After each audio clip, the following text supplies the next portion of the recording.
Hey guys!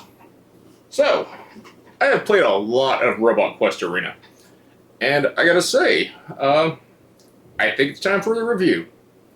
So, first of all, thank you for looking at my review. I'd like to thank all my subscribers, and just a quick reminder, we are still doing the 2023 giveaway. Once I hit those numbers, I will start mailing out stuff. So definitely check out that video. There should be a link in the upper right corner. But other than that, let's get to how Robot Quest Arena works. So, Robot Quest Arena, this is a review for the core box only. I will have the KSE stuff at the end of the video after I do all the subscriber spiel. But we have these 4 robots. These are our Gladiators, and this is what we got. So first up here we have Strider. Strider's special ability is once per turn. You may pay 2 energy to have Strider perform a 1 damage, range 2 attack. Neat ability. Next up we have Pug. Pug's special ability is Pug can spawn in the central square tiles. There's 9 of them. And that's really important because that gives Pug 1 point immediately at the start of their turn. So especially if they go first, it's a free point. We have Pietri, which I like to call the Spider Roomba. And his special ability is whenever Pietri knocks out an enemy robot, they gain an extra point and they get to draw a card. And then last we have Crate. Crate is probably the most unique out of all the robots because he's the only robot that has 7 health. And his special ability is really weird. Basically you have to pay 1 extra movement to move him. And I'll get to those mechanics next when I get to the cards. So, Robot Quest Arena is a deck building game. You have an initial starting deck of 8 batteries, 1 hammer, and jump jets. One of the characters from the expansion does start with an extra card, but I'll get to that when I review the expansions. This is energy, battery. It will give you this +1 battery symbol. This is what you use for movement, and also what you use for buying cards. Here we have the hammer. So this is how much damage it does, and this is the type of damage. So this is melee. And melee is only orthogonal, so anything above, left, right, or below. This is one of the market cards you can buy, and this is the rivet gun. So this will have a battery cost. That's how much energy you have to spend. So how many battery cards that you play, you have that much energy in your pool, you can buy the card. Here we have the 2 damage, and this has a range 2 attack. The difference mainly between physical and ranged attacks is that range attacks can be anywhere as long as they're within space. There is line of sight though, and some weapons do ignore line of sight. So here we have jump jets. This gives you 2 move, and this allows you to move over obstacles. This is a rarity because you usually can't go through obstacles without taking the damage. Some obstacles are impassable, and we'll get to that. So with the movement, you get the extra move. But with also how much energy you have left in the pool that you don't want to spend on the market, you can spend that to move also. So for example, we don't have jump jets, but we want to move 3 spaces, or 2 spaces and buy the hammer. So let's just use this for example. This is my opening hand, and I have 4 batteries and a hammer. So I need to move up and hit Pietri here. So 1, 2, that'll move me 2. I can pay an extra 2 energy to push Pietri also. And then I can play the hammer and hit him for 1. Or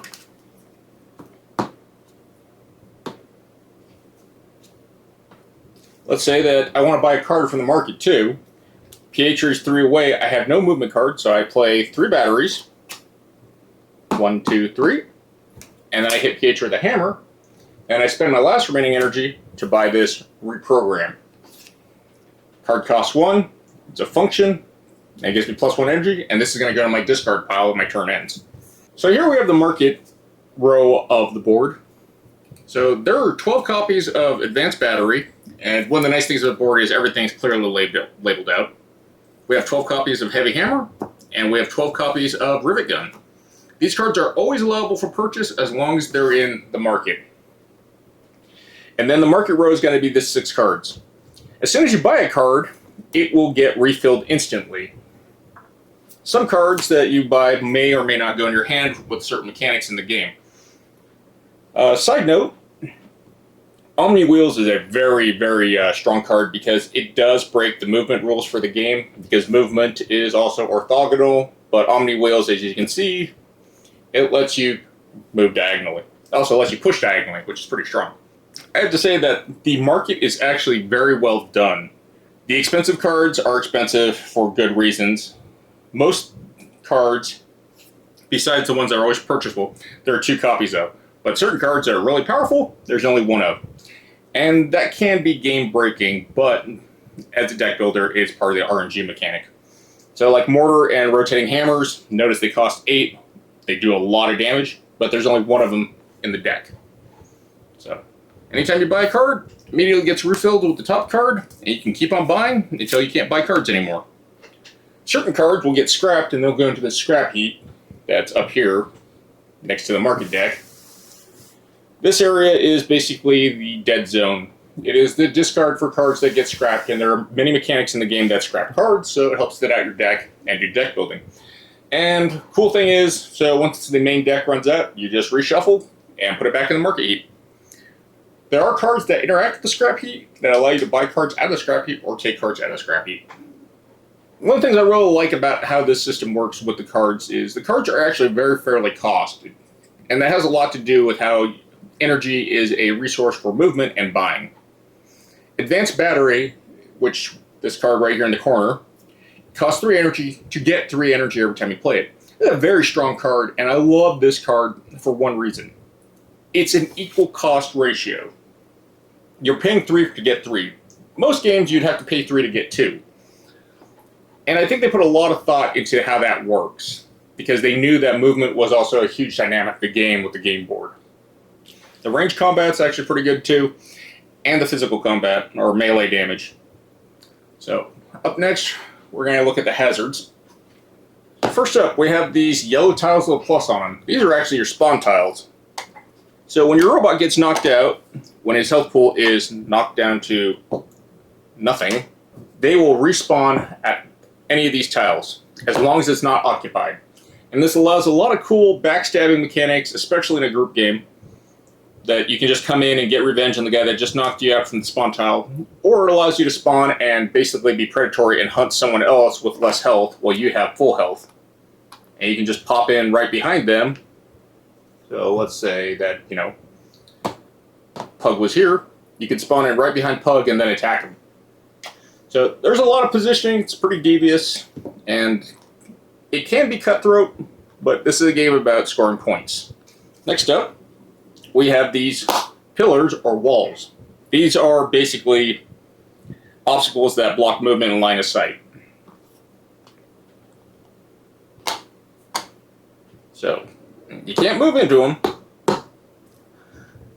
and you can't shoot through them. There is an exception though. There's a few weapons that ignore things that block line of sight.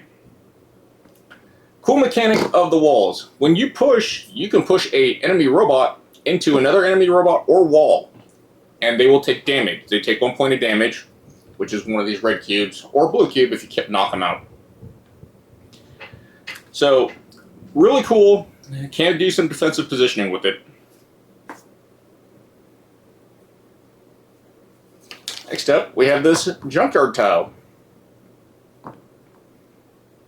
So, at the start of your turn, which means you have to be on the tile, you may scrap a card from your hand. It is a way to thin your deck and to draw better cards. It's pretty basic, it's not super complex, but you also start basically with 1 less card in your hand, so limits your actions. Next we have this remote terminal. So at the start of your turn, if you're on this tile, draw a card and then discard a card.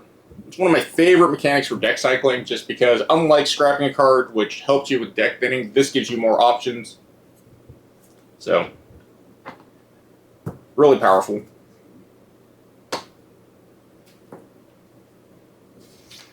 We have the repair pod. So at the start of your turn, if you're on this tile, you gain a health and you repair 1 damage.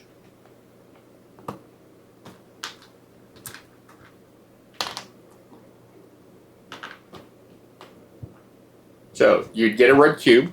You also get another red cube. And this actually goes to your point pool. And it repairs the damage. So it's pretty effective. But again, you have to start on these tiles.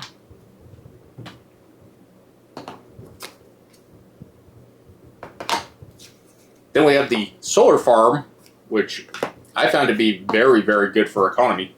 So at the start of your turn, if you're on the solar panel, you get an extra energy that's added to your pool. So if you get on it by turn 2, you potentially could buy a 6 cost card or have 6 energy to do 6 different things with movement, buying cards. It's just really helpful for that extra one. Then we have tax. This is a hazard that actually does damage. So this triggers whenever you enter it. And when you enter it, you immediately take 2 damage. So you'd have to remove 2 health. And that would go to your opponent. Now, you can be pushed on to the health. And this being crate, it would cost 1, 2, 3, 4 movement. Or 3 movement. To push him on, and you can actually knock out robots that way. So, hazards are really neat. They add a lot of variety. Next up, we have the pothole. So, whenever you enter this tile, you take 1 damage, and it costs 1 extra move to move the robot off. So, you can voluntarily move in here to somehow just maintain the fact, but you'd just be a sitting duck. It'd be harder to push, especially with crate. But there's only one of these, and it's really unique as a hazard. We have the trash compactor. So when you enter this tile, scrap the top card of the deck. If it costs 6 or more energy, you're knocked out.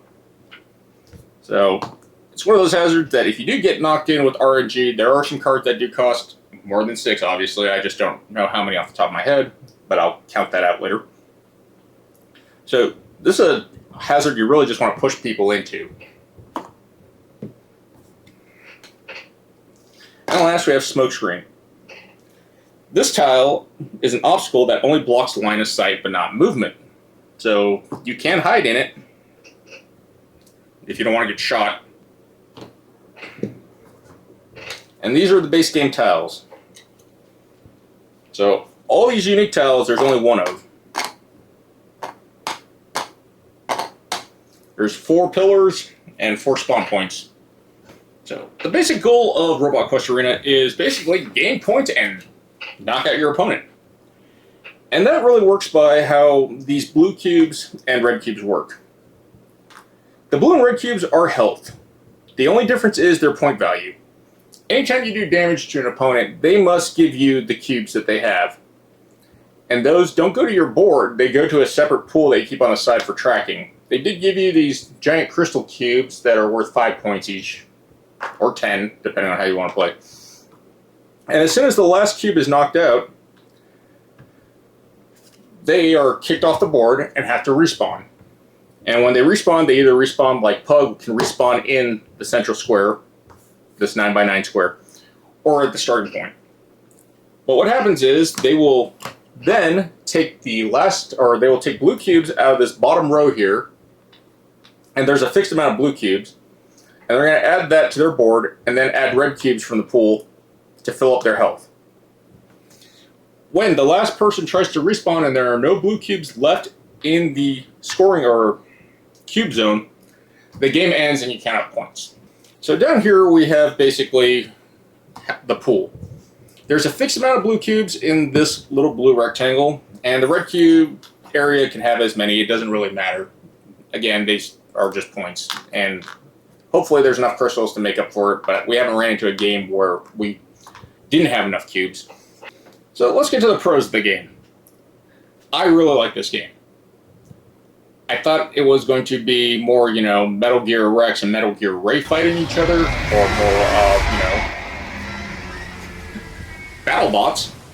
But when I first opened or saw the box art, I was like, oh, it's a kid's game. It's very cartoony.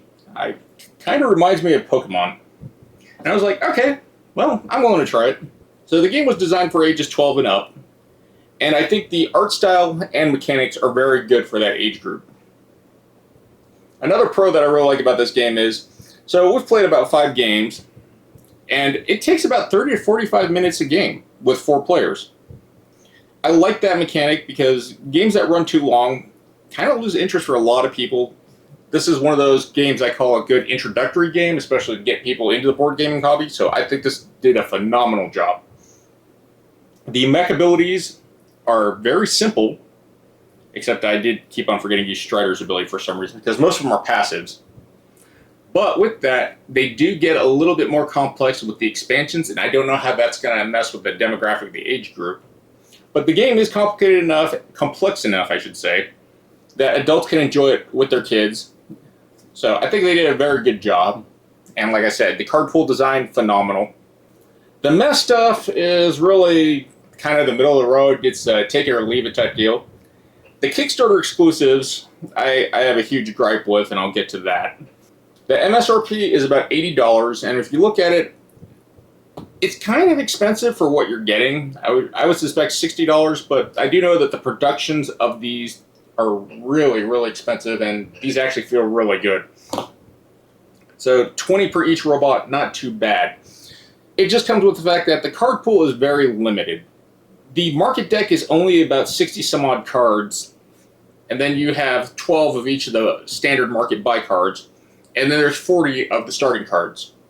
So it's about a 100 some odd card deck, which doesn't give you a lot, but it's also not a knock against it because it allows the game to go very quickly and transition smoothly. So the cons. So the con with the Kickstarter exclusives are this. This is your standard market deck. This is the Kickstarter exclusive deck that gets added to the standard market. There are almost the same amount of cards. So the Kickstarter exclusive adds 42 cards to this, making this about a 100 card deck. I don't think the cards are critically important, but for people that like a little bit more variety and complexity, the Kickstarter cards are kind of be on that list. The Kickstarter expansion or exclusives also add more tiles. So the hazards, there's not a lot, but we do come with these 3 extra in the core box. And you can set up the tiles any way you like. So that's really not a problem. There's a lot of variety and strategery here. And with the limited space, you don't really want it to be too crowded. But I don't think the core box came with enough variety. The Kickstarter exclusive adds a lot more stuff, and at the end of the video, I'll just do a whole thing about how the Kickstarter, what's in the Kickstarter exclusives if you're interested. There are no reference cards for these tiles. They're in the rulebook. So, unlike being on the back of the rulebook, which would be the easiest to just flip over, they put it on the second to last page. So, if you don't know what a tile does, you kind of constantly reference this or remember off the top of your head, which isn't great. With the exclusives, they did print rules on cards that you could flip, but they're double-sided, so you gotta find which one's what. And then these cubes. So the way they're inserted in the box, they fit perfectly, so they're really hard to get out. But that's a small nitpick. That's just a quality of life thing. And honestly, so is the reference card. But the KSE and the card pool thing, I don't know how I feel about that. So that's my review for Robot Quest Arena. I think the game is really good. I think it fits the demographic really well, and I do think it's a very well-designed game. Minor gripes aside, and like I said, the meh part with the Kickstarter exclusives and stuff, you don't need them, but if you're like me and you want a little bit more, you kind of want them. Thank you for watching, and if you like what I'm doing, please subscribe. It helps me out a lot. I like making these videos and talk about my board gaming hobby. I do have the 2023 giveaway again. If you haven't clicked that link, you should definitely go check that out. And other than that, take care and GG's. And now I will have the Kickstarter exclusive part. Here are the Kickstarter exclusives. We're going to start with how the promo pack is. So they gave us these new tiles. And they gave us rule cards. So here's Gumball Machine. Once per turn, if you're on this tile, you may pay 1 energy to gain 1 red cube, or 1 point. This tile can't be damaged and attacked if it is an enemy robot. Whenever damaged gumball machine puts one red cube from the reserve onto each space that is diagonally adjacent to this tile and doesn't have a gumball on it. On your turn, claim many gumballs from the spaces that you are on and or enter. So you just, I guess, smack it and it gives you points. Next up, we have the glue trap, and it gives you 3 of these tiles. So it costs 2+ move to move your robot off this tile. When you exit this tile, return to the game box. This is really neat because this tile is actually a tile that can be placed by a weapon card that is a Kickstarter exclusive. Next, we have fire, and that is 2 tiles. Whenever you enter this space, take 1 damage. At the end of your turn, if you're still on this tile, take 1 damage. Next, we have grease and saw trap. So there's 3 grease tiles, and that is another tile like the glue gun that can be placed on the field by a weapon. And then we have the saw trap. 1. So grease. Whenever you exit this tile, scrap the top card of the shop deck. If its cost is odd, fall down and take 1 damage. And you don't move anymore this turn. Saw trap. Whenever you enter this tile, scrap the top card of the shop deck. If it costs 4 energy or more, take 3 damage. And last we have the loot box. 3 unique tiles. Don't know what they are until you land on them. So we have acquire a rivet gun for free into your hand, draw a card, or gain 1 point. Loot boxes are obstacles that block movement and line of sight. These tiles can be damaged, attacked, and pushed. If there are enemy robots, you cannot push the tile on top of any other tile. When you damage the loot box, reveal the back of it and gain the effects stated and return the tile back to the game box. So with the Kickstarter exclusive packs, it gave you 20 new weapons. Well, 11 new weapons, but 20 cards in total. So here are the uniques that we only have 1 copy of. First up is Junk Cannon. Cost 7 energy, 1 damage, range 3. Whenever you scrap any number of cards in your hand, you may scrap any number of cards in your hand to add that much damage to this attack. Okay, not super powerful, but kind of janky. But really good for getting rid of, like, useless cards. Missile Barrage. Costs 8 energy, 3 damage, range 5. Target a space. Deals damage to everything in that space and range 1 around it. Really powerful. It's also really expensive. Next up are all the cards that we got 2 copies of. So first up we got Air Cannon. These are all melee attacks.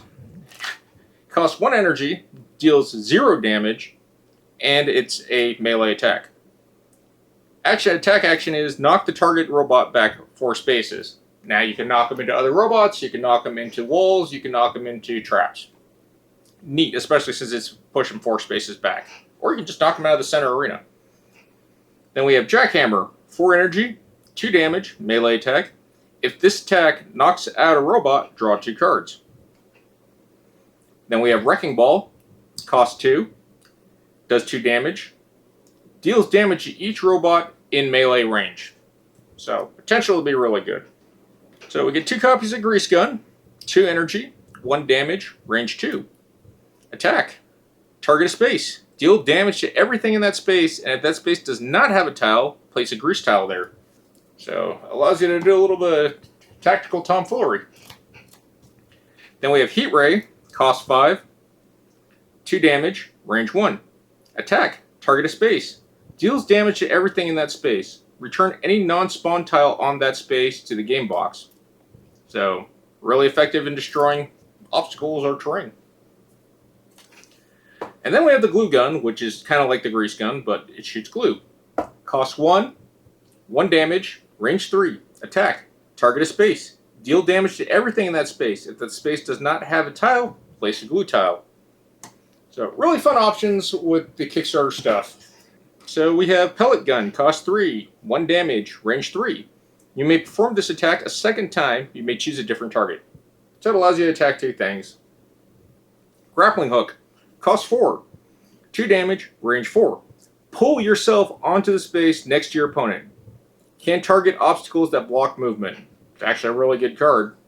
There is a card in the core set that does that too, but I forgot what the difference was. I think that one pulls them towards you instead of you towards them. And the last weapon we got is Grenade. 3 energy, 3 damage, range 3.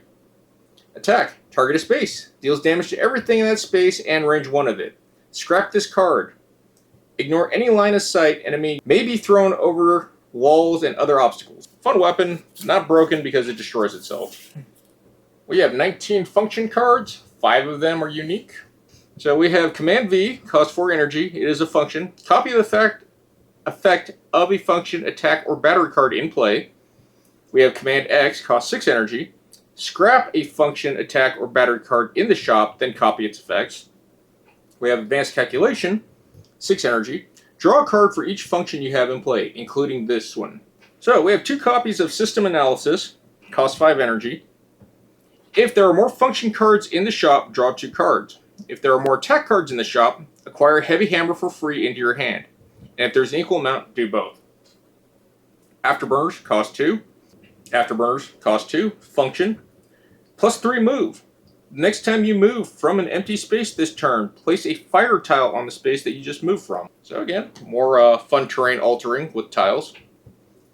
We have Pogo Stick, cost 1 energy, function, get plus 2 move. This turn you may move over obstacles, and for the first time you pass over each robot, they take a damage.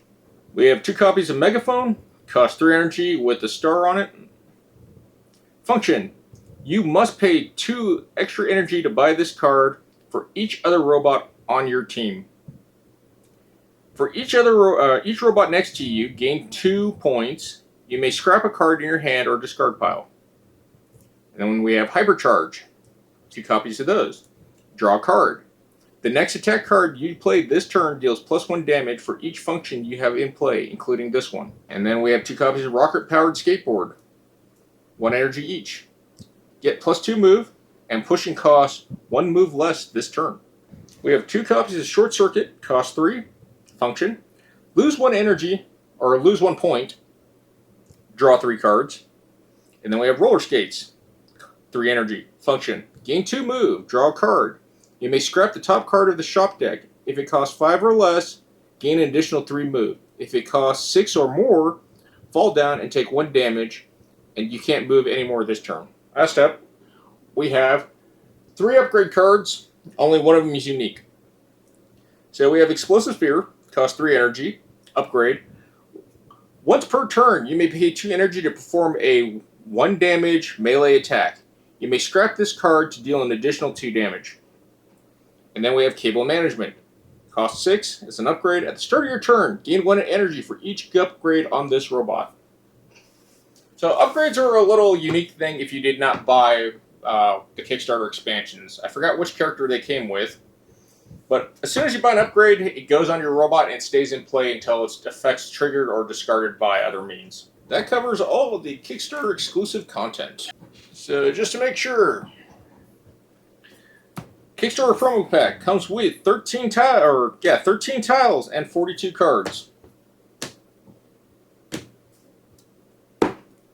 So that's what you're going to be missing from retail. Hopefully, by watching this, you got an idea of what you're missing out on and if it's worth trying to find it. If not, you can always proxy stuff, because hopefully you guys got a pretty good view.